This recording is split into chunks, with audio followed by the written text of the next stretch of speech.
The magic നോവലിലേക്ക് സ്വാഗതം. എൻ്റെ Manasaputhri part 5. അടഞ്ഞു കിടന്നിരുന്ന കൂറ്റൻ ഗേറ്റിന് മുമ്പിൽ ചെന്ന് ജെയിംസിന്റെ കാർ നിന്നു. അത് കണ്ട് ഗേറ്റ് തുറക്കാനായി യൂണിഫോം ഇട്ടൊരു സെക്യൂരിറ്റിക്കാരൻ ഓടി വന്നു. കാറിന്റെ പിൻസീറ്റിലിരുന്ന് ഗ്ലോറിയ കൗതുകത്തോടെ പുറത്തേക്ക് നോക്കി. ഗേറ്റിന്റെ തൂണിൽ പതിച്ചിരിക്കുന്ന പിത്തള പ്ലേറ്റിൽ വീട്ടുപേര് എഴുതി വെച്ചിരിക്കുന്നത് അവൾ കണ്ടു. പേൾവ്യൂ. ഈ വലിയ ബംഗ്ലാവാണ് ഇനി തന്റെ വീട്. ഉൾപ്പുളകത്തോടെ അവൾ ഓർത്തു. ഗേറ്റ് തുറന്നു കെട്ടിയപ്പോൾ കാർ അകത്തേക്ക് കയറി പോർച്ച് ചെന്ന് നിന്നു. ഇറങ്ങും മോളെ, നമ്മുടെ വീടെത്തി, യമുന പറഞ്ഞു. കാറിന്റെ ഡോർ തുറന്ന് ശ്രദ്ധാപൂർവം വലത് കാൽ വെച്ച് ഗ്ലോറിയ പുറത്തേക്ക് ഇറങ്ങി. അവൾ ചുറ്റും നോക്കി. വീടിന്റെ മുൻവശത്ത് വിശാലമായ പൂന്തോട്ടം. തോട്ടക്കാരൻ ചെടികൾക്ക് വളമിട്ടുകൊണ്ട് നിൽക്കുന്നു. വാ മോളെ. ജെയിംസ് അവളുടെ കൈ പിടിച്ച് സന്തോഷത്തോടെ പടികൾ കയറി ചെന്നു. ഒപ്പം യമുനയും ചെന്നു. മനോഹരമായി അലങ്കരിച്ച സ്വീകരണ മുറിയിലേക്കാണ് അവർ കടന്നു ചെന്നത്. മുകളിലേക്ക് വളഞ്ഞു ചുറ്റിപ്പോകുന്ന സ്റ്റെയർ കേസ്, തൂങ്ങിക്കിടക്കുന്ന ശരറാന്തലുകൾ, നിലത്ത് കാശ്മീരി കാർപ്പറ്റ്, പതുപതുത്ത സോഫകൾ. ഒരു കൊട്ടാരത്തിലേക്കാണ് താൻ ചെന്ന് പെട്ടതെന്ന് ഗ്ലോറിയയ്ക്ക് തോന്നി. യമുന, നീ മോളുടെ മുറി കാണിച്ചു കൊടുക്ക്, ജെയിംസ് പറഞ്ഞു. വാ മോളെ. യമുന അവളെയും കൊണ്ട് സ്റ്റെയർ കേസ് കയറി മുകളിലേക്ക് പോയി.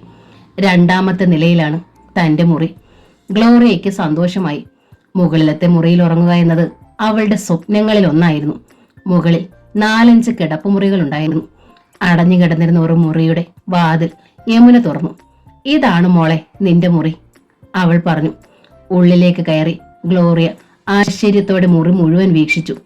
മൂലയിൽ വെച്ചിരിക്കുന്ന ടിവിയാണ് ആദ്യം കണ്ടത്. വലിയ കട്ടിൽ, മേശ, കസേര, ടേബിൾ ലാമ്പ്, മുറിയോട് ചേർന്ന് ഡ്രസ്സിംഗ് റൂം, ബാത്റൂം. യമുന ചെന്ന് വലിയ വാർഡ്രോബ് തുറന്നു കാണിച്ചു.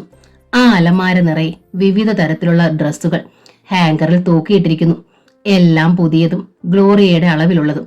നിനക്ക് വേണ്ടി ഡാഡിയും ഞാനും കൂടി പോയി സെലക്ട് ചെയ്ത് വാങ്ങിച്ചോണ്ട് വന്നതാ മോളെ, യമുന പറഞ്ഞു. ചുരിദാറുകൾ, മിടികൾ, ജീൻസുകൾ, പൈജാമകൾ, ടോപ്പുകൾ. ഗ്ലോറിയയുടെ ഹൃദയം നിറഞ്ഞു. നീ ഒന്ന് ഫ്രഷ് ആയി താഴേക്ക് വാ, നമുക്ക് ഭക്ഷണം കഴിക്കാം. അവളെ അവിടെ വിട്ടിട്ട് യമുന താഴേക്ക് ഇറങ്ങിപ്പോയി. ഗ്ലോറിയ ഏകയായി അവിടെ തന്നെ നിന്നു. ഈ സൗഭാഗ്യങ്ങളുടെ എല്ലാം യഥാർത്ഥ അവകാശി താനല്ല, സോഫിയാണ്. അവൾ ഒരു നിമിഷം ഓർത്തു. പാടില്ല, അതേക്കുറിച്ചൊന്നും ഓർക്കാൻ പാടില്ല. ഇനി തന്റെ ജീവിതത്തിൽ സോഫി എന്നൊരു പെണ്ണില്ല. അവളെ കണ്ടിട്ടില്ല, അറിയുകയുമില്ല. ബാത്റൂമിലേക്ക് ചെന്ന് അവൾ മുഖം കഴുകി. വൃത്തിയുള്ള ടവൽ ബ്രാക്കറ്റിൽ തൂക്കിയിട്ടിട്ടുണ്ടായിരുന്നു. അവൾ അതെടുത്ത് മുഖം തുടച്ചു. വലിയ നീല കണ്ണാടി ഉണ്ടായിരുന്നു ഡ്രസ്സിംഗ് റൂമിൽ. അവൾ അതിന്റെ മുന്നിലിരുന്ന് മുടി ചീകി. ഏതോ അത്ഭുത കഥയിലെ രാജകുമാരിയാണെന്ന് താനെന്ന് ഗ്ലോറിയയ്ക്ക് അപ്പോൾ തോന്നി. അവൾ താഴേക്ക് ഇറങ്ങി ചെന്നപ്പോൾ ജെയിംസും യമുനയും അവളെ കാത്തു നിൽക്കുന്നുണ്ടായിരുന്നു. മോൾ വാ, നമുക്ക് കഴിക്കാം, യമുന പറഞ്ഞു. ഡൈനിങ് റൂമിലേക്കാണ് അവളെ അവർ കൊണ്ടുപോയത്. 6 പേർക്ക് ഇരിക്കാവുന്ന വലിയ ഡൈനിങ് ടേബിൾ ആയിരുന്നു അത്. മേശപ്പുറം നിറയെ വിഭവങ്ങൾ. ഹൗസ് കീപ്പർ സിസിലിയും കുക്ക് മേരി അവിടെ ഉണ്ടായിരുന്നു. ഇതാണ് എന്റെ മോൾ ഗ്ലോറിയ. മനസ്സിലായില്ലേ രണ്ടുപേർക്കും, ജെയിംസ് ചോദിച്ചു. രണ്ടുപേരും തലകുലുക്കി. ഗ്ലോറിയയുടെ വരവിനെ കുറിച്ച് യമുന നേരത്തെ തന്നെ 2 പേരോട് സൂചിപ്പിച്ചിരുന്നു. സിസിലിയെ മേരിയെ അവർ ഗ്ലോറിയയ്ക്ക് പരിചയപ്പെടുത്തി. സിസിലി, മോളുടെ റൂം എപ്പോഴും നീറ്റ് ആയിരിക്കണം. നിന്നോടത് പ്രത്യേകിച്ച് പറയേണ്ട കാര്യമൊന്നുമില്ലെന്ന് എനിക്കറിയാം, ജെയിംസ് പറഞ്ഞു. ഗ്ലോറിയയ്ക്ക് ഇഷ്ടമുള്ള സാധനങ്ങളൊക്കെ മേരി ഉണ്ടാക്കി കൊടുക്കണം. ബ്രേക്ക്ഫാസ്റ്റും ലഞ്ചും തയ്യാറാക്കും മുമ്പ് മോൾക്ക് ഇഷ്ടമുള്ളതും ഇഷ്ടമില്ലാത്തതും എന്താണെന്നൊക്കെ ചോദിക്കണം, യമുന ഓർമ്മിപ്പിച്ചു. മേരി തലകുലുക്കി. അവർ ഭക്ഷണം കഴിക്കാനിരുന്നു. അവരെ പരിചരിച്ചുകൊണ്ട് മേരിയും സിസിലിയും ഒപ്പം നിന്നു. ഭക്ഷണം കഴിച്ചു കഴിഞ്ഞ് ഗ്ലോറിയ അവളുടെ മുറിയിലേക്ക് പോയി. ആരെ വേണമെങ്കിലും വിളിക്കാം, മുറിയിൽ ഫോണുണ്ട്. പാട്ട് കേൾക്കുകയോ സിനിമ കാണുകയോ ചെയ്യാം. തൊട്ടടുത്ത് TV ഉണ്ട്. ഗ്ലോറിയ ചെന്ന് ഫോണിന്റെ റിസീവർ എടുത്തു. ആരെ വിളിക്കണം? ജോസഫ് കൈതാരം ഇപ്പോൾ കമ്പ്യൂട്ടർ സെന്ററിൽ കാണും. അയാളെ വിളിച്ച് സ്വരം മാറ്റി സംസാരിക്കാം, അതൊരു രസമാണ്. അല്ലെങ്കിൽ കോൺവെന്റിലേക്ക് ഫോൺ ചെയ്ത് ശലോമിയെ വിളിക്കാം, കൈതാരത്തിന്റെ സ്വരത്തിൽ സംസാരിക്കാം. ഇന്ന് വേണ്ട, വന്നതല്ലേ ഉള്ളൂ. ഇനി ഇഷ്ടം പോലെ സമയമുണ്ട്, സൗകര്യവും.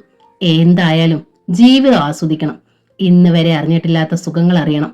ഗ്ലോറിയ കിടക്കയിലേക്ക് ഇരുന്നു. ഗ്ലോറിയയുടെ യാത്ര പ്രമാണിച്ച് സോഫിയ രാവിലെ കോളേജിൽ പോയില്ല. ക്ലാസ് വെറുതെ നഷ്ടപ്പെടുത്താൻ ആഗ്രഹമില്ലായിരുന്നതുകൊണ്ട് അവൾ ഉച്ചഭക്ഷണം കഴിഞ്ഞ് കോളേജിലേക്ക് ചെന്നു. താൻ എന്താ രാവിലെ വരാഞ്ഞത്? ക്ലാസ്സിൽ ചെന്നപ്പോൾ അവളുടെ കൂട്ടുകാരി ദീപാ മേനോൻ ചോദിച്ചു. ഗ്ലോറിയെക്കുറിച്ച് ഞാൻ തന്നോട് പറഞ്ഞിട്ടില്ലേ? അവൾക്ക് യഥാർത്ഥ ഡാഡിയെ തിരിച്ചു കിട്ടി. ഇന്ന് അവളെ സ്വന്തം വീട്ടിലേക്ക് കൊണ്ടുപോകുന്ന ദിവസമായിരുന്നു. ദീപ അവളുടെ മുഖത്തേക്ക് ഉറ്റുനോക്കി. നിരാശയോ ദുഃഖമോ ഉണ്ടായിരുന്നില്ല സോഫിയയ്ക്ക്. തന്റെ അച്ഛനും അമ്മയും എവിടെങ്കിലും ജീവിച്ചിരിപ്പുണ്ടാവും അല്ലേ? ദീപ ചോദിച്ചു. അറിയില്ല, ചിലപ്പോൾ ഒരാൾ മരിച്ചു കാണുമായിരിക്കും. അങ്ങനെ സിനിമയിൽ കണ്ടിട്ടുണ്ട്. സിനിമയിൽ ആരാണ് മരിച്ചത്? കാമുകൻ മരിച്ചു. അപ്പോഴാണ് കാമുകി അറിയുന്നത് അവൾ ഗർഭിണിയാണെന്നും. ഹോസ്റ്റലിലായിരുന്നു അവൾ. കുഞ്ഞിനെ നശിപ്പിക്കാൻ ആഗ്രഹിക്കാത്ത അവൾ ഒരു കൂട്ടുകാരിയുടെ വീട്ടിൽ താമസിച്ച് പ്രസവിക്കുന്നു. ആ കുഞ്ഞിനെ ഓർഫനേജിലാക്കാൻ അവൾ നിർബന്ധിതയാകുന്നു. ദീപ കഥ പറഞ്ഞു. എന്നിട്ട് ആ കുഞ്ഞ് തന്റെ അമ്മയെ എപ്പോഴെങ്കിലും കണ്ടുപിടിക്കുമോ? പ്രതീക്ഷയോടെ സോഫിയ അവളെ നോക്കി. കണ്ടുപിടിക്കും. സോഫിയ ദീർഘമായൊന്ന് നിശ്വസിച്ചു. എന്റെ അമ്മ ജീവിച്ചിരിപ്പുണ്ടോന്ന് ആർക്കറിയാം? ഉണ്ടാവും മോളെ. ഒരു ദിവസം പശ്ചാത്താപത്തോടെ നിന്റെ അമ്മ നിന്നെ തേടി വരും. രണ്ടുപേരും ഒരു നിമിഷം നിശബ്ദരായി നിന്നു. അന്ന് അത്താഴം കഴിക്കാൻ മെസ്സിൽ ചെന്നപ്പോൾ അവർക്ക് ഒരു വാർത്ത കിട്ടി. മരിയ റോസ് സിസ്റ്റർ അടുത്ത ആഴ്ച വരും, കുഞ്ഞുമോൾ പറഞ്ഞു. നീ എങ്ങനെ അറിഞ്ഞു? സോഫിയ ചോദിച്ചു. ഇന്ന് കോൺവെന്റിൽ ഫോൺ വന്നിട്ടുണ്ടായിരുന്നു. മദർ ലത്തീഷ്യയുടെ സഹായിയല്ലായിരുന്നു മരിയ റോസ്. മദർ ബിയാട്രസിനും പുള്ളിക്കാരിയും മതിയെന്ന് പറഞ്ഞു. അതാ വരുത്തുന്നേ. അത് കേട്ടപ്പോൾ സോഫിയ സന്തോഷിച്ചു. തനിക്ക് തരാൻ വേണ്ടി മദർ ലത്തീഷ്യ ഒരു ചെറിയ പെട്ടി സൂക്ഷിച്ചു വെച്ചിട്ടുള്ള കാര്യം സിസ്റ്റർ മരിയ റോസ് പറഞ്ഞിട്ടുണ്ടല്ലോ. സിസ്റ്റർ വരുമ്പോൾ അത് എടുത്തു തരും. പെട്ടിക്കുള്ളിൽ എന്തായിരിക്കും ഉള്ളത്? എന്തായാലും ഒരാഴ്ച കൂടി കാത്തിരുന്നാ മതി. പിറ്റേന്ന് കോളേജിൽ ചെന്നപ്പോൾ കുര്യാക്കോസ് അച്ഛൻ സോഫിയെ വിളിപ്പിച്ചു. അവൾ ചെന്നപ്പോൾ അച്ഛന്റെ മുറിയിൽ സോഷ്യോളജി ലെക്ചറർ പ്രകാശ് മാത്യുവും ഉണ്ടായിരുന്നു. പുതുതായി ജോയിൻ ചെയ്ത ലെക്ചറായിരുന്നു പ്രകാശ്. സുമുഖനായ ചെറുപ്പക്കാരൻ. കണ്ടാലൊരു മുതിർന്ന വിദ്യാർത്ഥിയാണെന്നേ തോന്നും. പ്രകാശ്, ഇതാണ് ഞാൻ പറഞ്ഞ സോഫിയ. ഇവൾ നന്നായി പാടും, അച്ഛൻ പറഞ്ഞു. പാട്ട് എനിക്ക് വലിയ ഇഷ്ടമാണ്, പ്രകാശ് പറഞ്ഞു. പ്രകാശിനെ പരിചയമില്ലേ സോഫിയയ്ക്ക്? അച്ഛൻ ചോദിച്ചു. കണ്ടിട്ടുണ്ട്, അവൾ വിനീത ഭാവത്തിൽ പറഞ്ഞു. പക്ഷേ മിണ്ടിയിട്ടില്ല അല്ലേ? കളിമട്ടിൽ പ്രകാശ് ചോദിച്ചു. പ്രകാശാണ് സോഷ്യൽ സർവീസ് ലീഗിന്റെ അടുത്ത സെക്രട്ടറി. കോളേജിൽ നമുക്ക് ഒരുപാട് കാര്യങ്ങൾ ചെയ്യാനുണ്ട്. സോഫിയ, നിന്റെ ഹെൽപ്പും വേണം, അച്ഛൻ പറഞ്ഞു. അവൾ തല കുലുക്കി. നാളെ 2 മണിക്കാണ് പ്രോഗ്രാം. അക്കാര്യം ഓർമ്മിപ്പിക്കാനാ നിന്നെ വിളിച്ച്, അച്ഛൻ പറഞ്ഞു. ഞാൻ വരാമച്ചോ. കുര്യാക്കോസ് അച്ഛനെയും പ്രകാശിനെ ഒന്ന് നോക്കിയിട്ട് അവൾ പുറത്തേക്കിറങ്ങി. ക്ലാസ്സിലേക്കാണ് അവൾ പോയത്. പിറ്റേന്ന് ഉച്ചയ്ക്ക് കൃത്യം 2 മണിക്ക് സോഷ്യൽ സർവീസ് ലീഗിന്റെ ഉദ്ഘാടന സമ്മേളനം തുടങ്ങി. 200 താഴെ സീറ്റുകളുള്ള ഹാളായിരുന്നു ഫാദർ മാത്യൂസ് മെമ്മോറിയൽ ഹാൾ. അത് വിദ്യാർത്ഥികളെ കൊണ്ട് നിറഞ്ഞിരുന്നു. ഒരു നിരയിൽ പെൺകുട്ടികൾ, മറുനിരയിൽ ആൺകുട്ടികൾ. സ്റ്റേജിൽ പ്രിൻസിപ്പൽ, ഉദ്ഘാടകൻ, കുര്യാക്കോസ് അച്ഛൻ എന്നിവർ. പ്രസംഗങ്ങൾ ഓരോന്നരായി അവസാനിച്ചു. ഇനി ഒരു ഗാനം പാടുന്നത് സോഫിയ. അറിയിപ്പ് വന്നപ്പോൾ അവൾ മെല്ലെ സ്റ്റേജിലേക്ക് കയറി ചെന്നു. സദസ്സിന്റെ മുൻനിരയിൽ കോളേജിലെ അധ്യാപകരാണ് ഉണ്ടായിരുന്നത്. അവർക്കിടയിൽ പ്രകാശ് മാത്യുവിന്റെ മുഖം ഒരു നിമിഷം അവൾ കണ്ടു. സദസ്സിനെ നോക്കാൻ അവൾക്ക് ഭയമായിരുന്നു. വിദൂരതയിലുള്ള ഏതോ അദൃശ്യമായ ബിന്ദുവിൽ ദൃഷ്ടി ഉറപ്പിച്ച് അവൾ പാടാൻ ആരംഭിച്ചു. അനർഗളമായി പ്രവഹിച്ച ആ ഗാനമാധുരിയിൽ മതിമറന്ന് സദസ്സിരുന്നു. പ്രകാശ് അവളുടെ മുഖത്തു നിന്ന് കണ്ണുകൾ എടുത്തതേയില്ല. സോഫിയയുടെ പാട്ട് തീർന്നപ്പോൾ നിലയ്ക്കാത്ത കരഘോഷം. സ്റ്റേജിന് പിന്നിൽ ദീപ കാത്തു നിൽക്കുന്നുണ്ടായിരുന്നു. അവൾ സോഫിയയുടെ കൈ പിടിച്ച് അഭിനന്ദനപൂർവ്വം അമർത്തി. നീ കലയ്ക്ക് മോളെ. സോഫിയ പുഞ്ചിരിച്ചതേ ഉള്ളൂ. പിറ്റേന്ന് രാവിലെ അവൾ ലൈബ്രറിയിലേക്ക് പോകുമ്പോൾ പിന്നിൽ നിന്നൊരു വിളി കേട്ടു. സോഫിയ. അവൾ തിരിഞ്ഞു നോക്കി. പ്രകാശ് മാത്യു ആയിരുന്നു അത്. സോഫിയ പെട്ടെന്ന് നിന്നു. അയാൾ അവളുടെ അടുത്തേക്ക് വേഗം നടന്നെത്തി. ഇന്നലെ ഞാൻ സോഫിയ എവിടെല്ലാം നോക്കി, കണ്ടില്ല. ഉദ്ഘാടന സമ്മേളനം കഴിഞ്ഞപ്പോ തന്നെ സ്ഥലം വിട്ടോ? ഞാൻ ലൈബ്രറിയിലേക്ക് പോയി സാർ. എന്റെ അഭിനന്ദനം അറിയിക്കാനാണ് ഞാൻ അന്വേഷിച്ചത്. സോഫി ഒന്നാം തരമായി പാടി. എനിക്ക് ശരിക്കും ഇഷ്ടപ്പെട്ടു. കൺഗ്രാറ്റുലേഷൻസ്. Thank you sir. എവിടെയാണ് സോഫിയുടെ വീട്? ഞാൻ ലിറ്റിൽ ഫ്ലവർ ഓർഫനേജിലാണ് താമസിക്കുന്നത്. അവിടെ ഗേൾസിന് ഹോസ്റ്റൽ ഉണ്ടോ? സംശയത്തോടെ അയാൾ ചോദിച്ചു. അല്ല സാർ, ഞാൻ അവിടുത്തെ അന്തേവാസിയാണ്. മനസ്സിലാകാത്ത മട്ടിൽ പ്രകാശ് അവളെ നോക്കി. അപ്പനും അമ്മയും ബന്ധുക്കളും ഒന്നും ഇല്ലാത്തവർ പിന്നെ എവിടാണ് സാർ താമസിക്കുക? അവളുടെ ചോദ്യം കേട്ട് പ്രകാശ് മാത്യു പകച്ചു നിന്നു. സോഫിയ മെല്ലെ തിരിഞ്ഞ് ലൈബ്രറിയിലേക്ക് പോയി. അന്ന് വൈകുന്നേരം അവൾ ഓർഫനേജിൽ ചെല്ലുമ്പോൾ കോൺവെന്റിന്റെ മുൻപിൽ ജീപ്പുമായി ബെഞ്ചമിൻ നിൽക്കുന്നുണ്ടായിരുന്നു. അവളെ കണ്ട് അവന്റെ മുഖം വിടർന്നു. എടി സോഫിയ, അവൻ വിളിച്ചു. അവൾ അവനെ ഭയത്തോടെ നോക്കി. നിന്റെ കൂട്ടുകാരി നിന്നെ ഇട്ടേച്ചു പോയല്ലോടി, ഇനി നീ എന്നാ ചെയ്യും? സന്തോഷത്തോടെ അവൻ ചോദിച്ചു. സോഫി ഒന്നും മിണ്ടിയില്ല. നീ വിഷമിക്കണ്ടടി, നിനക്ക് ഞാനുണ്ട്. 1 മാസം കൂടി കഴിഞ്ഞോട്ടെ, ഞാൻ നിന്നെ കിട്ടും, ഗർവോടെ അവൻ പറഞ്ഞു. അവൾ അവനെ തുറച്ചു നോക്കി. ബെഞ്ചമിന്റെ ആഗ്രഹം നടക്കത്തില്ല, ഞാൻ സമ്മതിക്കത്തില്ല, അവൾ വെറുപ്പോടെ പറഞ്ഞു. നിന്റെ സമ്മതം ആർക്ക് വേണം? നിന്നെ കെട്ടിച്ചു തരാമെന്ന് മാർട്ടിന സിസ്റ്റർ എനിക്ക് വാക്ക് തന്നിട്ടുണ്ട്. എങ്കിൽ എന്റെ ശവത്തേലെ നിങ്ങൾക്ക് കെട്ടാൻ പറ്റൂ. കൂടുതലൊന്നും പറയാൻ നിൽക്കാതെ സോഫിയ വേഗം ഓർഫനേജിലേക്ക് നടന്നു. അവൾക്ക് കരച്ചിൽ വന്നു. എടി, രോഷത്തോടെ ബെഞ്ചമിൻ വിളിച്ചു. അന്ന് രാത്രിയിൽ പുസ്തകം തുറന്ന് പഠിക്കാനിരുന്നിട്ട് അവളുടെ മനസ്സ് നേരെ നിന്നില്ല. മാർട്ടിന സിസ്റ്റർ കരുണ കാണിച്ചില്ലെങ്കിൽ ബെഞ്ചമിൻ തന്നെ കെട്ടും. അതോടെ പഠനം നിൽക്കും. അവളുടെ കണ്ണുകൾ നിറഞ്ഞൊഴുങ്ങി. രാത്രി ഭക്ഷണം കഴിഞ്ഞ് എല്ലാവരും ഡോർമിറ്ററിയിൽ വന്നു. കോൺവെന്റും ഓർഫനേജും നിശബ്ദം. മുഖം കഴുകാനായി സോഫിയ പുറത്തേക്ക് ഇറങ്ങി. മുഖത്തൊരു ടാപ്പുണ്ട്. പുറത്തെ ലൈറ്റ് അണഞ്ഞിരിക്കുന്നു. അവൾ ടാപ്പിനടുത്തേക്ക് നടന്നപ്പോൾ പെട്ടെന്ന് ആരോ പിന്നിൽ നിന്ന് അവളെ കയറി പിടിച്ചു. ശബ്ദിക്കാനാവും മുമ്പ് ബലിഷ്ഠമായൊരു കൈ അവളുടെ വായ് പൊത്തി. ശ്വാസം കിട്ടാതെ സോഫിയ പെടഞ്ഞു പെടഞ്ഞു മയങ്ങി വീണു. കുഷിനിയിലെ ജോലികളെല്ലാം തീർന്നു കഴിഞ്ഞപ്പോൾ ഡാൽഡയുടെ ടിന്ന് തുറന്ന് ഷലോമി മൊബൈൽ ഫോൺ എടുത്തു. ഇഷ്ടപ്പെട്ട കളിപ്പാട്ടം കിട്ടിയ ഒരു കൊച്ചുകുട്ടിയെ പോലെ സന്തോഷവതിയാണ് അവൾ ഇപ്പോൾ. ആരും കാണുകയില്ല എന്ന് ഉറപ്പാകുമ്പോൾ അവൾ ഫോൺ എടുത്ത് ഏതെങ്കിലും ഒരു നമ്പർ ഡയൽ ചെയ്യും. ആരെങ്കിലും കിട്ടും. സ്ത്രീകളാണ് ആരെങ്കിലുമാണ് ഫോൺ എടുക്കുന്നതെങ്കിൽ ഉടൻ അവൾ സംസാരം അവസാനിപ്പിക്കും. പുരുഷന്മാരെ കിട്ടിയാൽ ഷലോമിക്ക് രസമാണ്. ചിലർ അവളോട് കുറേ നേരം സംസാരിക്കും. ചിലർ ഒരു താല്പര്യവും കാണിക്കാതെ പെട്ടെന്ന് കട്ട് ചെയ്ത് കളയും. അത്താഴം കഴിഞ്ഞതുകൊണ്ട് കോൺവെന്റും ഓർഫനേജും നിശബ്ദമാണ്. പുറത്താരും കാണുകയില്ല. വെളിയിലിറങ്ങി നിന്ന് സംസാരിക്കാം. മുറിക്കുള്ളിലാണെങ്കിൽ വ്യക്തമായി കേൾക്കാൻ സാധിക്കുകയില്ല. കുഷിനിയുടെ വാതിൽ തുറന്ന് ഷലോമി പുറത്തേക്ക് ഇറങ്ങി. അരണ്ട വെളിച്ചമേ ഉള്ള വെളിയിൽ. കോൺവെന്റിലെ എല്ലാ മുറികളും ഓർഫനേജിലും ലൈറ്റുണ്ട്. ഷലോമി വെളിയിലേക്ക് ഇറങ്ങിയപ്പോഴാണ് ഓർഫനേജിന്റെ മുറ്റത്ത് കറുത്ത 2 നിഴലുകൾ അനങ്ങുന്നത് അവൾ കണ്ടത്. അവൾ ഞെട്ടിപ്പോയി. ഓർഫനേജിലെ മുതിർന്ന ചില പെമ്പിള്ളേർ ചിലപ്പോഴൊക്കെ ആരും കാണാതെ ഇങ്ങനെ വെളിയിൽ ഇറങ്ങി നിൽക്കാറുണ്ട്. അങ്ങനെ ആരെങ്കിലും ആയിരിക്കും അതെന്ന് പെട്ടെന്ന് ഷലോമിക്ക് തോന്നി. ആരാത്? അവൾ വിളിച്ചു ചോദിച്ചു. പെട്ടെന്ന് നിഴലിന്റെ ചലനം നിന്നു. ഷലോമി വേഗം അകത്ത് കയറി മുറ്റത്തെ ലൈറ്റിട്ടു. വെളിച്ചം പരന്നപ്പോൾ സോഫിയെ നിലത്തേക്കിട്ട് ബെഞ്ചമിൻ ഓടി. ഷലോമി വന്നു നോക്കിയപ്പോൾ ഏതോ ഒരു പെണ്ണ് മുറ്റത്ത് കിടക്കുന്നു. അവൾ അടുത്ത് ചെന്ന് പരിശോധിച്ചപ്പോഴാണ് അത് സോഫിയാണെന്ന് മനസ്സിലായത്. സോഫിയ, എടി സോഫിയ! ഷലോമി കുലുക്കി വിളിച്ചെങ്കിലും അവൾ കണ്ണു തുറന്നില്ല. മുറ്റത്ത് മൽപ്പിടുത്തം നടന്ന ലക്ഷണമുണ്ട്. ഷലോമി ഡോർമിറ്ററിയിലേക്ക് ചെന്ന് സൂസനെയും ആനിയെയും കാദറിനെയും വിളിച്ചു. പിള്ളേരെ, വേഗം ഇങ്ങോട്ട് വാ. ദാണ്ടേ സോഫിയ അവിടെ ബോധമില്ലാതെ കിടക്കുന്നു. അവർ പുറത്തേക്ക് ഓടിച്ചെന്നു. Sophia, Sophia! അവർ മാറി മാറി വിളിച്ചു. അവൾ കണ്ണു തുറന്നില്ല. അവൾക്ക് ബോധമില്ലെന്ന് തോന്നുന്നു. വാ, നമുക്ക് എടുത്തോണ്ട് പോയി കിടത്താം, കാദറിൻ പറഞ്ഞു. അവർ 4 പേരും കൂടി അവളെ പൊക്കിയെടുത്ത് ഡോർമിറ്ററിയിലേക്ക് കൊണ്ടുചെന്ന് ബെഡിൽ കിടത്തി. കുറച്ച് വെള്ളം എടുത്തോണ്ട് വാ, ഷലോമി പറഞ്ഞു. ആനി ചെന്ന് മഗ്ഗിൽ നിന്നും പച്ചവെള്ളം എടുത്തുകൊണ്ട് വന്നു.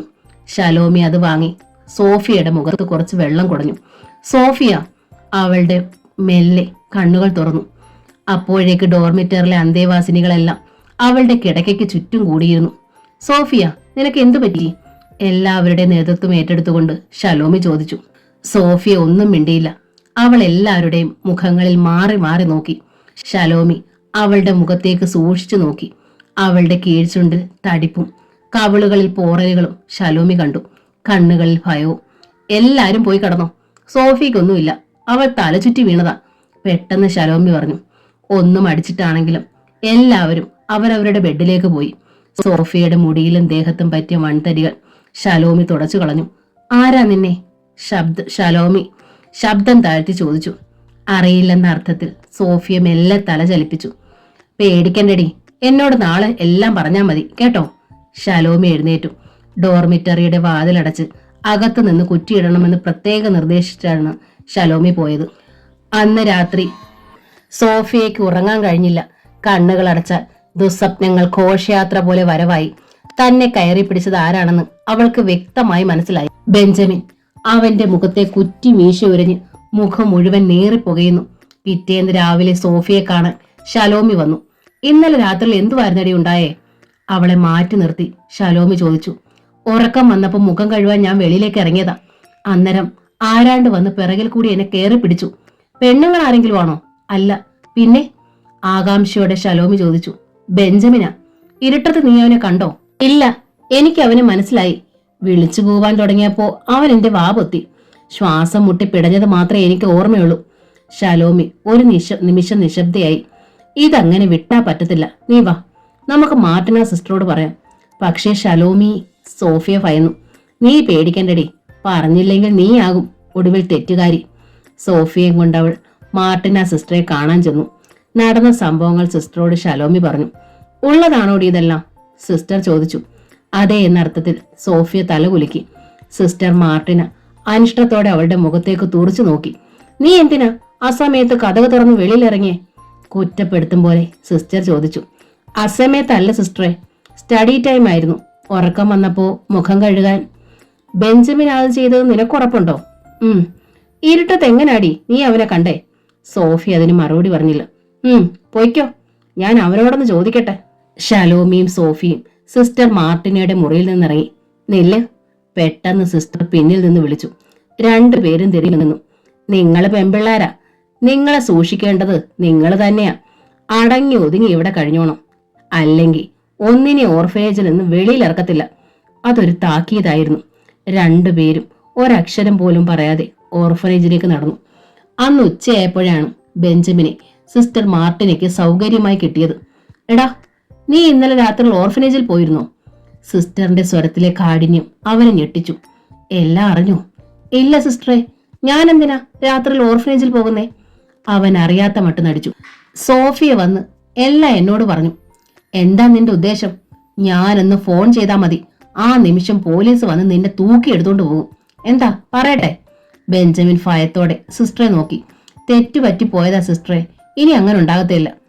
മാപ്പ് അപേക്ഷിക്കുന്നത് പോലെ അവൻ അവരെ നോക്കി. ചെയ്യാൻ പാടില്ലാത്തതാ നീ ചെയ്തത്. പുറത്തറിഞ്ഞാൽ ഈ കോൺവെന്റിന് തന്നെ നാണക്കേട്. നിന്നെ ശിക്ഷിക്കാതെ പറ്റത്തില്ല. നിന്നെ ഇവിടുന്ന് പറഞ്ഞു വിടണമെന്ന് മദറിനോട് ഞാൻ പറയാൻ പോവാ. സിസ്റ്റർ മാർട്ടിന ഒട്ടും അയഞ്ഞില്ല. എനിക്ക് സോഫി ഒരുപാട് ഇഷ്ടാ സിസ്റ്ററെ. എനിക്ക് അവളെ കെട്ടിച്ചതാ. അവളെ ഞാൻ പൊന്നുപോലെ നോക്കാം. അവൾക്ക് ഞാൻ ഒരു വിഷമവും ഉണ്ടാക്കത്തില്ല. ശരി, ഇപ്പോഴത്തേക്ക് ഞാൻ ക്ഷമിച്ചിരിക്കുന്നു. ഇനി ഇങ്ങനെ വല്ലതും ഉണ്ടായാൽ അന്ന് നിന്നെ പോലീസിനെ കൊണ്ട് പിടിപ്പിക്കും. മനസ്സിലായോ? മനസ്സിലായി എന്ന മട്ടിൽ അവൻ തലകുലുക്കി. പൊയ്ക്കോ, സിസ്റ്ററോട് എനിക്കൊരു കാര്യം പറയാനുണ്ട്. അവൻ പോകാതെ നിന്നു. എന്താടാ? എനിക്ക് അവളെ കെട്ടിച്ചു തന്നില്ലെങ്കിൽ ഞാൻ ഈ കോൺവെന്റിൽ നിന്ന് പോകും. ഒരു പ്രൈവറ്റ് ബസ്സിൽ ജോലി തരാമെന്നൊരാൾ പറഞ്ഞിട്ടുണ്ട്. ബെഞ്ചമിൻ നല്ല ഡ്രൈവറാണ്, ശ്രദ്ധിച്ച് വണ്ടി ഓടിക്കും.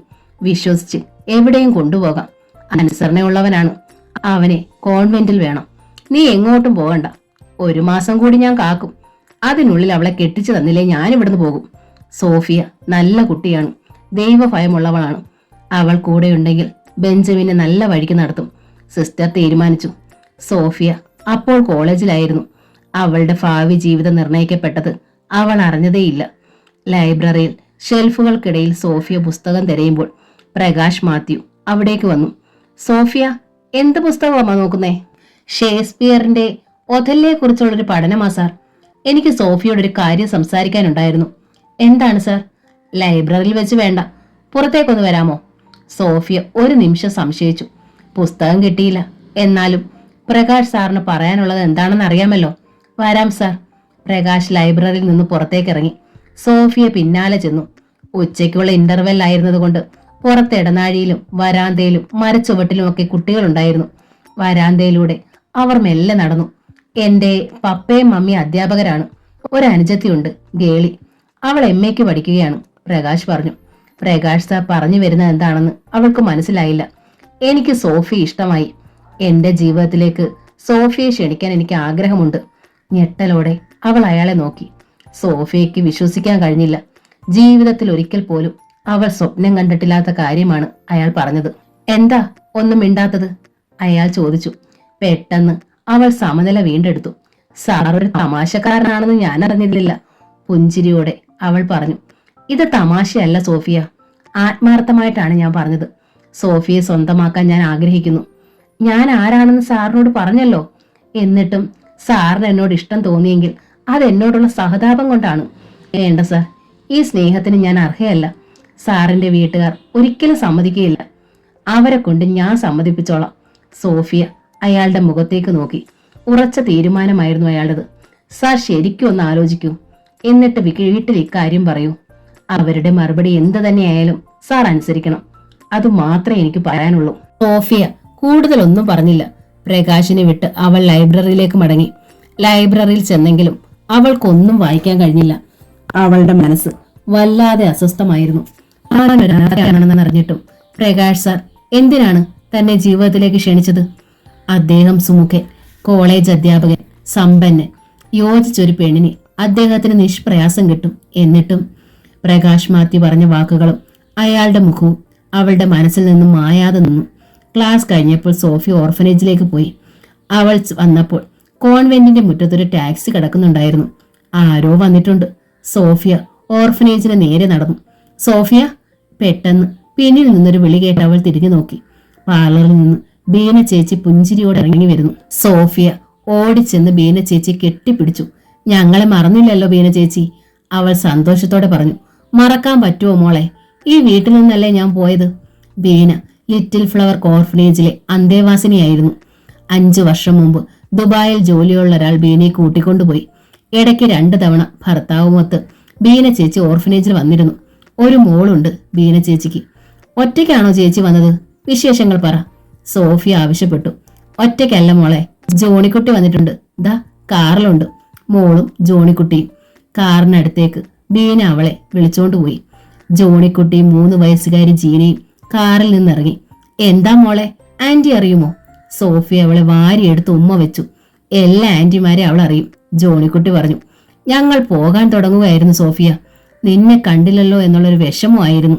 പണ്ടേ ബീനയ്ക്ക് പ്രത്യേക സ്നേഹവും വാത്സല്യവും ഉണ്ടായിരുന്നു സോഫിയോട്. ബീനയെ ജോണിക്കുട്ടി കെട്ടിക്കൊണ്ടുപോയ അന്ന് മുഴുവൻ കരച്ചിലായിരുന്നു സോഫിയ.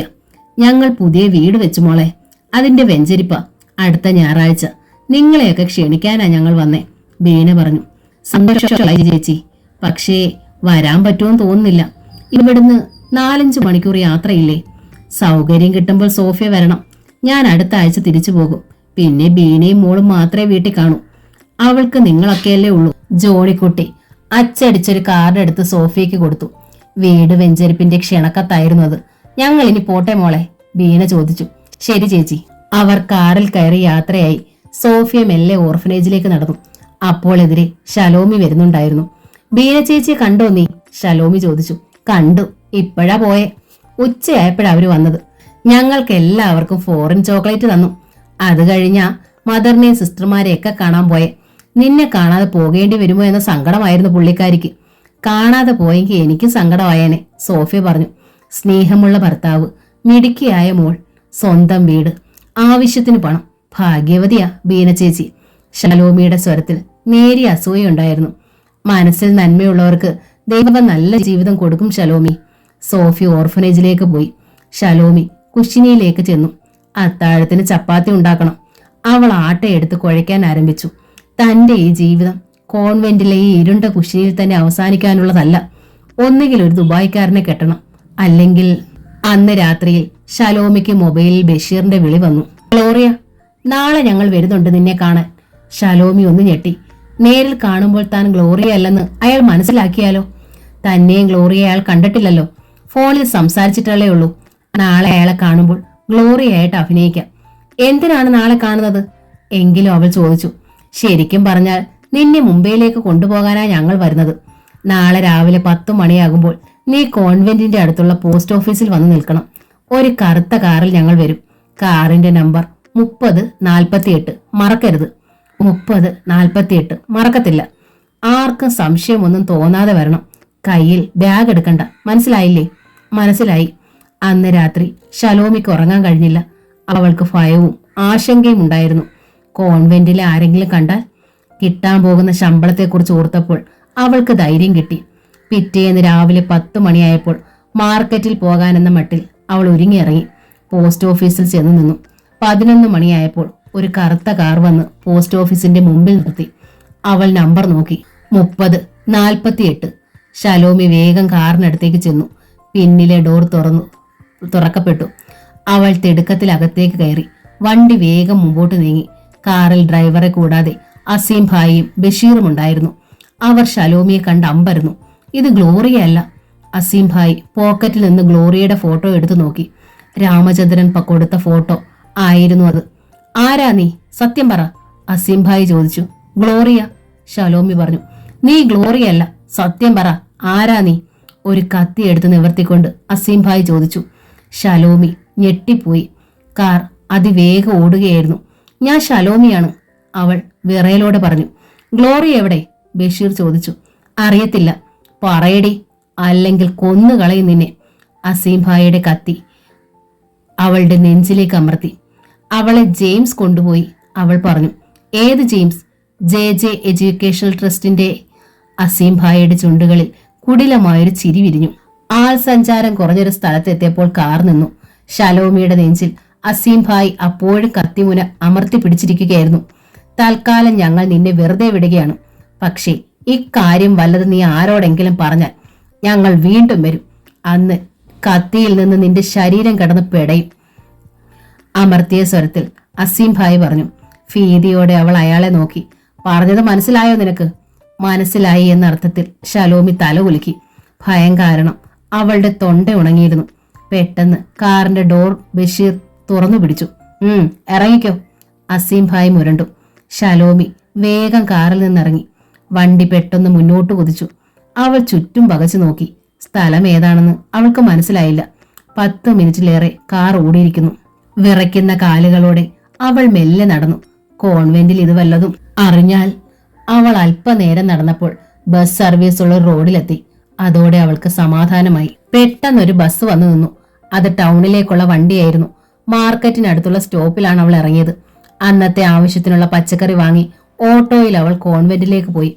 ആരാണ് അസീം ഭായി എന്ന് ഗ്ലോറിയോട് ചോദിച്ചാൽ അറിയാൻ സാധിച്ചേക്കും. പക്ഷെ ചോദിക്കാൻ പറ്റില്ല. അവളുടെ മൊബൈൽ ഫോൺ എടുത്തത് താനാണെന്ന് അതോടെ അവൾ അറിയും. ഗ്ലോറിയയുടെ കൂട്ടുകാരിയായിരുന്നില്ലേ സോഫിയ? ചിലപ്പോൾ സോഫിയയ്ക്ക് അറിയാമായിരിക്കും. അന്ന് വൈകുന്നേരം സോഫിയ കോളേജിൽ നിന്ന് വന്നപ്പോൾ ഷലോമി മെല്ലെ അടുത്തുകൂടി. സോഫിയ, നീ അസീം ഭായി എന്നൊരാളെ പറ്റി കേട്ടിട്ടുണ്ടോ? സോഫിയ ഞെട്ടി. എന്താ ഷലോമി ചോദിച്ചേ? നിനക്കറിയാമോ? അത് പറ. കണ്ടിട്ടില്ല, പക്ഷെ കേട്ടിട്ടുണ്ട്. ആരായാൾ? ഉയരുന്ന ഹൃദയമിടിപ്പോടെ ഷലോമി ചോദിച്ചു. പെൺപിള്ളാരെ വലവീശി പിടിച്ച് ബോംബെയിൽ കൊണ്ടുപോയി വിൽക്കുന്നവനാ. ഷലോമി ഞെട്ടി. കർത്താവേ, നീ കാത്തു. നിനക്കെങ്ങനെ അറിയാം? ഷലോമി ചോദിച്ചു.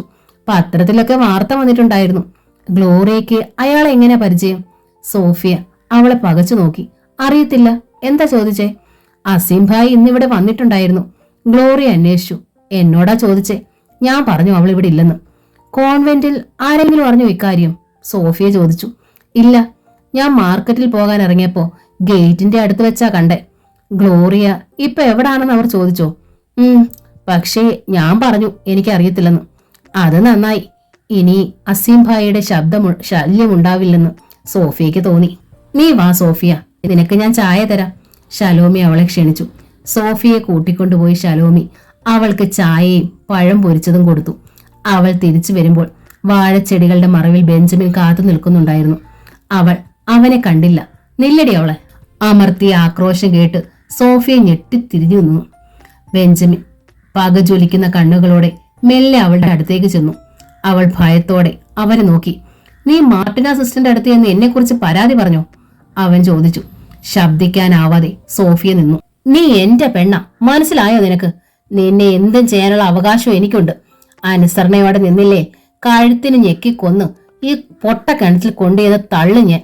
ആരും ചോദിക്കാൻ വരത്തില്ല. അവൾ പെട്ടെന്ന് തിരിഞ്ഞു നടന്നു. പക്ഷെ ബെഞ്ചമിൻ ചാടിച്ചെന്ന് അവളുടെ കയ്യിൽ ബലമായി പിടിച്ചു. എനിക്ക് പറയാനുള്ളതെല്ലാം കേട്ടിട്ട് പോയാൽ മതി. വിട് ബെഞ്ചമിൻ, എനിക്ക് പഠിക്കാനുണ്ട്, അവൾ ക്ഷമയോടെ പറഞ്ഞു. നീ ഇനി പഠിക്കണ്ട. ഞാൻ കെട്ടിയാ പിന്നെ നിന്നെ ഞാൻ കോളേജിൽ വിടത്തില്ല. എന്തിനാ നീ പഠിക്കണേ? എനിക്ക് ചോറും കറിയും വെച്ചു തരാൻ കോളേജിലെ പഠിപ്പൊന്നും വേണ്ടടി. പുകയിലക്കറ പിടിച്ച പല്ലുകൾ കാട്ടി അവൻ ചിരിച്ചു. അവൾക്ക് ഛർദിക്കാൻ തോന്നി. എന്നെ വിട്, അവൾ കുതറി. അതോടെ ബെഞ്ചമിൻ അവളുടെ കയ്യിലെ പിടിമുറുക്കി. അവൾക്ക് ശരിക്കു വേദനിച്ചു. നീ പേടിക്കണ്ട മോളെ, നിന്നെ ഞാൻ കൊല്ലത്തില്ല. നിന്നെ എനിക്ക് വേണം. കാരണം ഈ ഓർഫനേജിലെ ഏറ്റവും സുന്ദരിയായ പെണ്ണാ നീ. വേറൊരു സുന്ദരി ഇവിടുന്ന് ചാടിപ്പോയില്ലേ? നീ അങ്ങനെ രക്ഷപ്പെടാൻ ഞാൻ സമ്മതിക്കില്ല. എന്നെ വിടാൻ സോഫിയ ശബ്ദമുയർത്തി. ആരെങ്കിലും കേൾക്കുമെന്ന് വിചാരിച്ച് പെട്ടെന്ന് അവൻ അവളുടെ കൈ വിട്ടു. ഒരൊറ്റ മാസം കൂടെ കഴിഞ്ഞാൽ നിന്നെ ഞാൻ കെട്ടുമടി. മാർട്ടിന സിസ്റ്റർ അക്കാര്യത്തെക്കുറിച്ച് നിന്നോട് പറയാനിരിക്കുക. പകയോടെ അവൻ പറഞ്ഞു. നീ എന്നെ കെട്ടിയ അന്ന് ഞാൻ ആ പൊട്ട കിണറ്റിൽ ചാടി മരിക്കും. കൂടുതലൊന്നും പറയാതെ സോഫിയ തിരിഞ്ഞു നടന്നു. അങ്ങനെയൊക്കെ പറഞ്ഞെങ്കിലും മാർട്ടിന സിസ്റ്റർ തീരുമാനിക്കുന്നത് പോലെ കാര്യങ്ങൾ നടക്കൂ എന്ന് അവൾക്കറിയാമായിരുന്നു. താൻ അനാഥയാണ്, തനിക്ക് വേണ്ടി വാദിക്കാൻ ആരുമില്ല. തന്നെ ആർക്കെങ്കിലും കെട്ടിച്ചു കൊടുത്താൽ അതോടെ മഠത്തിന്റെ ബാധ്യത ഒഴിഞ്ഞു. അന്ന് പഠിക്കാനായി പുസ്തകം തുറന്നു വെച്ചെങ്കിലും സോഫിയയ്ക്ക് ഒരു വരി പോലും വായിക്കാൻ കഴിഞ്ഞില്ല. അവളുടെ മനസ്സ് വല്ലാതെ അസ്വസ്ഥമായിരുന്നു. പിറ്റേന്ന് കോളേജിൽ ചെന്നപ്പോൾ ദീപ ക്ലാസ്സിലുണ്ടായിരുന്നു. നീ പ്രകാശ് മാത്യു സാറിനെ കണ്ടായിരുന്നോ? ദീപ അവളോട് ചോദിച്ചു. ഇല്ല, ഞാൻ രാവിലെ ക്ലാസ്സിലേക്ക് വരുമ്പോ സാറിനെ ഓഫീസിനടുത്ത് വെച്ച് കണ്ടായിരുന്നു. സമയം കിട്ടുമെന്ന് സാറിനെ ഒന്ന് കാണണമെന്ന് പറയാൻ പറഞ്ഞു. സോഫി ഒന്നും മിണ്ടിയില്ല. ലൈനാണോടി? കള്ളച്ചിരിയോടെ ദീപ ചോദിച്ചു. നിനക്ക് വേറെ പണിയൊന്നുമില്ലേ? സോഫിയയ്ക്ക് അരിശം വന്നു. പ്രകാശ് സാർ സുന്ദരനാടി, നിനക്ക് നല്ല ചേർച്ചയായിരിക്കും. MA first rank. റിസൾട്ട് വന്നപ്പോ തന്നെ ജോലി കിട്ടിയില്ലേ? വെറും 23 വയസ്സ്, ദീപ പറഞ്ഞു. ലൈനിൽ വീഴുന്നവളല്ല ഞാനെന്ന് നിനക്ക് ഇതുവരെ മനസ്സിലായിട്ടില്ലേ? വേറെ വല്ല കാര്യം ഉണ്ടെങ്കിൽ നീ പറ. ദീപ പിന്നെ അതിനെക്കുറിച്ച് മിണ്ടിയില്ല. പ്രകാശ് മാത്യുവിനെ കാണാൻ സോഫിയ ചെന്നില്ല. വെറുതെ എന്തിനാണ് സാറിന് പേരുദോഷം ഉണ്ടാക്കുന്നത്? 2 ദിവസം അടുപ്പിച്ച് സംസാരിക്കണത് ആരെങ്കിലും കണ്ടാ പിന്നെ അതു മതി ക്യാമ്പസിൽ പാട്ടാകാൻ. പക്ഷേ പിറ്റേന്ന് നോട്ട്ബുക്ക് വാങ്ങാൻ കോളേജ് സ്റ്റോറിൽ ചെന്നപ്പോൾ പേനകൾ തെരഞ്ഞുകൊണ്ട് പ്രകാശ് സാർ അവിടെ നിൽക്കുന്നു. സോഫിയ അയാളെ കണ്ടതായി നടിച്ചതേയില്ല. വേറെയും കുട്ടികളുണ്ടായിരുന്നു അവിടെ. പ്രകാശ് മാത്യു അവളുടെ അടുത്തേക്ക് വന്നു. ഇന്നലെ ദീപയൊന്നും പറഞ്ഞില്ലേ? അയാൾ അവളോട് ചോദിച്ചു. പറഞ്ഞായിരുന്നു. എന്നിട്ടെന്താ എന്നെ കാണാൻ വരാഞ്ഞേ? അവൾ ഒന്നും മിണ്ടിയില്ല. എനിക്ക് സംസാരിക്കാനുണ്ട്, അയാൾ പറഞ്ഞു. മറ്റു കുട്ടികൾ ഉണ്ടായിരുന്നത് കൊണ്ട് സോഫിയ ഒന്നും പറഞ്ഞില്ല. അവൾ നോട്ട്ബുക്ക് വാങ്ങി. പ്രകാശ് അവളോടൊപ്പം നടന്നു. ഞാനിതുവരെ സോഫിയയുടെ കാര്യം വീട്ടിൽ പറഞ്ഞില്ല. പറഞ്ഞാലും ഉടനെ ഒന്നും നടക്കുകയില്ലെന്ന് എനിക്ക് തോന്നുന്നു. കാരണം സോഫിയ പഠിക്കുകയാണ്. ഡിഗ്രി പാസ്സാകാൻ ഇനി 1.5 വർഷം കൂടി കഴിയണം. അവൾ ഒന്നും മിണ്ടിയില്ല. എനിക്കിപ്പോൾ ഒരു കാര്യം മാത്രമേ സോഫിയോട് പറയാനുള്ളൂ. നമുക്ക് കുറച്ചുകൂടി കാത്തിരിക്കാം. പക്ഷേ എനിക്ക് സോഫിയെ സ്വന്തമായി വേണം. അത്രയ്ക്ക് ഞാൻ ഇഷ്ടപ്പെടുന്നു. എനിക്ക് വേണ്ടി കാത്തിരിക്കണം. സോഫിയ മുഖമുയർത്തി പ്രകാശിനെ ഒന്ന് നോക്കി. ഇനി ഇക്കാര്യം പറഞ്ഞ് ഞാൻ ശല്യപ്പെടുത്താൻ വരില്ല കേട്ടോ. പക്ഷേ നമ്മൾ സ്നേഹത്തിലായിരിക്കും. പുഞ്ചിരിയോടെ പ്രകാശ് ഡിപ്പാർട്ട്മെന്റിലേക്ക് പോയി. സോഫിയ ക്ലാസ്സിലേക്കും. തങ്ങളുടെ വഴി രണ്ടാണ്. അതൊരിക്കലും കൂട്ടിമുട്ടുകയില്ല. അവൾക്കതറിയാമായിരുന്നു. ഐസ്ക്രീം നുണഞ്ഞുകൊണ്ട് ഗ്ലോറിയെ ചുറ്റും നോക്കി. സ്റ്റാർ ഹോട്ടലാണ്. വലിയ പണക്കാർ മാത്രം വരുന്ന ഹോട്ടൽ. ജെയിംസ് മൊബൈൽ എടുത്ത് ആരോടോ സംസാരിക്കുന്നു. ഐസ്ക്രീം കഴിച്ചുകൊണ്ട് യമുന മേശയുടെ എതിർവശത്തിരിക്കുന്നു. റെസ്റ്റോറന്റിൽ അധികം ആളുകളില്ല. ഇനി എന്തേലും വേണോ മോളെ? ഫോണിലെ സംസാരം അവസാനിപ്പിച്ചുകൊണ്ട് ജെയിംസ് ചോദിച്ചു. വേണ്ട ഡാഡി. യൂണിഫോം ധരിച്ച വെയിറ്റർ ബില്ല് കൊണ്ടുവന്നു. ബില്ലിന് പുറമെ ജെയിംസ് നല്ല ടിപ്പ് കൊടുത്തു. നമുക്ക് പോകാം. അവർ 3 പേരും എഴുന്നേറ്റ് റെസ്റ്റോറന്റിൽ നിന്ന് പുറത്തേക്ക് ഇറങ്ങി. അപ്പോഴാണ് ഒരു വലിയ കാറിൽ ഒരു ചെറുപ്പക്കാരനും ചെറുപ്പക്കാരിയും വന്നിറങ്ങിയത്. അവർ ഭാര്യ ഭർത്താക്കന്മാരാന്ന് ഒറ്റ നോട്ടത്തിൽ ഗ്ലോറിയയ്ക്ക് മനസ്സിലായി. ജെയിംസിനെയും യമുനയെയും കണ്ട് അവർ അടുത്തേക്ക് വന്നു. കണ്ടിട്ട് കുറെ ദിവസമായല്ലോ ഇച്ചായ, ചെറുപ്പക്കാരൻ ജെയിംസിനോട് പറഞ്ഞു. ഞാൻ ഇവിടൊക്കെ ഉണ്ടായിരുന്നു ടോണി, തമ്മിൽ കണ്ടില്ലെന്നേ ഉള്ളൂ, ചിരിച്ചുകൊണ്ട് ജെയിംസ് പറഞ്ഞു. ഇതാരാ? ഗ്ലോറിയെ ഉദ്ദേശിച്ച് ടോണി ചോദിച്ചു. ഇതെന്റെ മോൾ ഗ്ലോറിയ. മോളെ, ഇത് ടോണിയും ബീനയും. ഡാഡിയുടെ കസിന്റെ മോനാ ടോണി. ഇരുവരെയും ജെയിംസ് പരിചയപ്പെടുത്തി. ഇച്ചായന്റെ മോളോ? കൗതുകത്തോടെ ടോണിയും ബീനയും അവളെ നോക്കി. തൽക്കാലം അത്രേ അറിഞ്ഞാൽ മതിയടാ, തമാശ മട്ടിൽ പറഞ്ഞിട്ട് ജെയിംസ് അയാളുടെ കാറിനടുത്തേക്ക് നടന്നു. യമുനയും ഗ്ലോറിയയും പിന്നാലെ ചെന്നു. 2-3 സ്ഥലങ്ങളിൽ വെച്ച് ഗ്ലോറിയയ്ക്ക് ഇതേ അനുഭവം ഉണ്ടായിരുന്നു. ഇതാരാണെന്ന് പരിചയക്കാർ ചോദിച്ചപ്പോഴൊക്കെ മോളാണെന്ന് ജെയിംസ് പറഞ്ഞു. കാറിലിരിക്കുമ്പോൾ ഗ്ലോറിയ ഒരു കാര്യം തീരുമാനിച്ചു. താൻ ജെയിംസിന്റെ മോളായാൽ മാത്രം പോരാ, ഗ്ലോറിയ ജെയിംസിന്റെ മോളാണെന്ന് ബന്ധുക്കളും സുഹൃത്തുക്കളും അറിയണം. അവരെ കൊണ്ട് അത് അംഗീകരിപ്പിക്കണം. എങ്ങനെ സാധിക്കും അത്? കുറെ ആലോചിച്ചപ്പോൾ അവൾക്കൊരു വഴി തുറന്നു കിട്ടി. തന്റെ ബർത്ത്ഡേ ആഘോഷിക്കുക, അതിന് എല്ലാരെയും ക്ഷണിക്കുക. ജെയിംസിന്റെ മകൾക്ക് സമ്മാനവുമായി എല്ലാരും വരും. അതോടെ ഔദ്യോഗികമായി താൻ ജെയിംസിന്റെ മോളാവും. അന്ന് രാത്രിയിൽ യമുനയെ സ്നേഹപൂർവ്വം ഗ്ലോറിയെ സമീപിച്ചു. നല്ല നീളമുള്ള കനത്ത മുടിയായിരുന്നു യമുനയ്ക്ക്. ഗ്ലോറിയ ഒരു ചീപ്പ് എടുത്ത് അത് ചീകി. മമ്മിക്ക് ജന്മനാ കിട്ടിയ മുടിയാണോ ഇത്? അവൾ കൗതുകം നടിച്ചു ചോദിച്ചു. എന്റെ മമ്മിക്ക് ഇതിലും നീണ്ട മുടിയുണ്ടായിരുന്നു, അഭിമാനത്തോടെ യമുന പറഞ്ഞു. ഓർഫനേജിൽ മുടി സംരക്ഷിക്കാനുള്ള സൗകര്യമൊന്നും ഇല്ലായിരുന്നു, ഖേദത്തോടെ അവൾ പറഞ്ഞു. വലിയ കഷ്ടമായിരുന്നു അവിടുത്തെ ജീവിതം, ഇല്ലേ മോളെ? സഹതാപത്തോടെ യമുന അവളെ നോക്കി. ബർത്ത്ഡേ ഒന്നും ഞങ്ങൾക്ക് അറിയാറേയില്ല. 18ാമത്തെ എന്റെ ബർത്ത്ഡേ ആഘോഷിക്കണമെന്നുണ്ടായിരുന്നു. കാരണം അന്നാണല്ലോ എനിക്ക് എന്റെ മമ്മിയും ഡാഡിയും കിട്ടിയത്. എന്റെ ജീവിതത്തിലെ ഏറ്റവും പ്രധാനപ്പെട്ട ദിവസമാണത്. ബർത്ത്ഡേ കഴിഞ്ഞിട്ട് ഒരാഴ്ചയായില്ലേ മോളെ, അല്ലെങ്കിൽ നമുക്കത് ആഘോഷിക്കാമായിരുന്നു, യമുന പറഞ്ഞു. അത് സാരമില്ല മമ്മി, നമുക്കല്ലേ അതറിയൂ. ഈ ആഴ്ച തന്നെ എല്ലാരെയും വിളിച്ച് നമുക്കത് ആഘോഷിച്ചാലോ, ഗ്ലോറിയ ആഗ്രഹത്തോടെ ചോദിച്ചു. ഞാൻ ഡാഡിയോട് പറയാം മോളെ. അന്ന് തന്നെ അക്കാര്യം ജെയിംസിനോട് യമുന സംസാരിച്ചു. കേട്ടപ്പോൾ തന്നെ അയാൾ സമ്മതിച്ചു. ആഘോഷങ്ങൾ ഒന്നുമില്ലാതിരുന്ന ഈ വീട്ടിൽ ഇനി ആഘോഷങ്ങളുടെ പെരുന്നാളാണ്. പിറ്റേന്ന് തന്നെ അച്ചടിച്ച ക്ഷണക്കത്ത് തയ്യാറാക്കി. ബന്ധുക്കളും സുഹൃത്തുക്കളും പോലീസ് മേധാവികളും അടക്കം 100 പേരെയാണ് ക്ഷണിച്ചത്. ഞായറാഴ്ച പേൾവ്യൂ ബംഗ്ലാവ് വൈദ്യുത ദീപമാലകളും വർണ്ണ കടലാസുകളും ബലൂണുകളും കൊണ്ട് അലങ്കരിക്കപ്പെട്ടു. പുതിയ ഉടുപ്പണിഞ്ഞ് രാജകുമാരിയെ പോലെ ഗ്ലോറിയ അണിഞ്ഞൊരുങ്ങി. കസവും മുണ്ടും സിൽക്ക് ജുബയുമായിരുന്നു ജെയിംസിന്റെ വേഷം.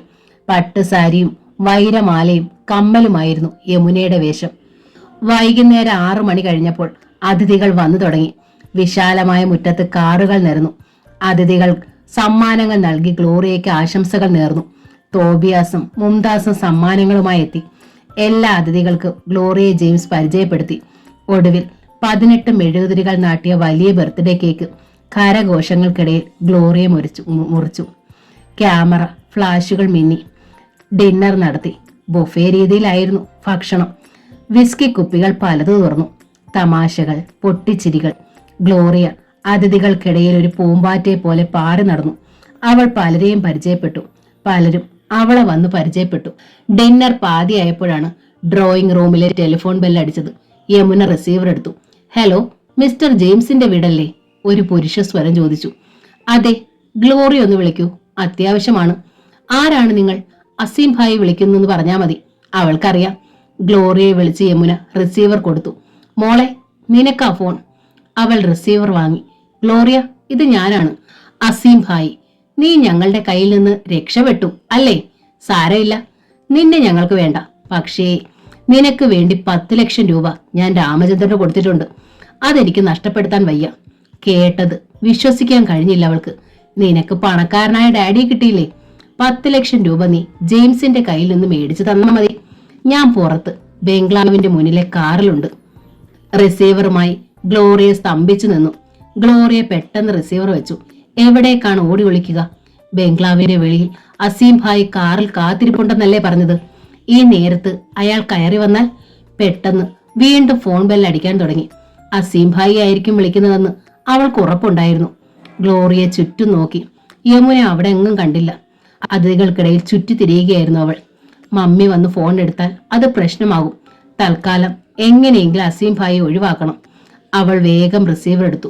മോളെ, ഇനി നീ ഫോൺ കട്ട് ചെയ്താൽ അസീം ഭായിയുടെ സ്വഭാവം മാറും. ഞാൻ നേരെ അങ്ങോട്ട് കയറി വരും. രാമചന്ദ്രൻ നീ എഴുതിയ എഴുത്ത് എന്റെ കയ്യിലുണ്ട്. ഞാനിത് എല്ലാരെയും കാണിക്കും. നീ രാമചന്ദ്രന്റെ മോളാണെന്ന് പറഞ്ഞ് എഴുതിയത്. ഗ്ലോറിയ ഞെട്ടി. അസീം ഭായി, നിങ്ങൾ ഇപ്പോൾ ഇങ്ങോട്ട് വരരുത് പ്ലീസ്. നിങ്ങൾക്ക് എന്ത് വേണമെങ്കിലും ഞാൻ തരാം, അവൾ അപേക്ഷിച്ചു. ഞാൻ പറഞ്ഞല്ലോ, 10 ലക്ഷം രൂപ നിനക്ക് വേണ്ടി ഞാൻ കയ്യിൽ നിന്ന് ചെലവാക്കിയിട്ടുണ്ട്. അതെനിക്ക് കിട്ടണം.